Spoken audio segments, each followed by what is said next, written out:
ઘણા લોકો એક મોટી ભૂલ કરે છે.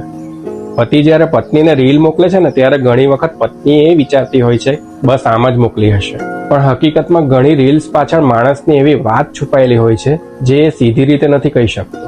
કારણ કે બધા પુરુષો પોતાની લાગણીઓ શબ્દોમાં સરળતાથી વ્યક્ત નથી કરી શકતા. ઘણી વખત એમને કંઈક કહેવું હોય છે, કોઈક ઈચ્છા બતાવી હોય છે, પણ સીધું બોલવાની જગ્યાએ રીલ મોકલી દે છે. જેમ કે કુકિંગની રીલ મોકલે તો ઘણી વખત એ ફક્ત વિડીયો નથી હોતો, એનો અર્થ એ હોય છે કે આ વસ્તુ એને ગમી છે, આવું કંઈક મનમાં છે.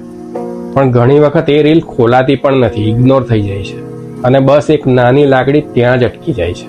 સમસ્યા એ નથી કે રીલ મોકલાય, સમસ્યા એ છે કે એની પાછળનો અર્થ નથી સમજાયો. દરેક માણસ બોલીને નથી કહી શકતો. ઘણા લોકો પોતાની અંદરની વાત ઇનડાયરેક્ટ રીતે બતાવે છે. અને સાચું કહું તો ઘણા સંબંધોમાં અંતર મોટી બાબતોથી નથી આવતું, આવી નાની નાની અવગણનાથી આવે છે.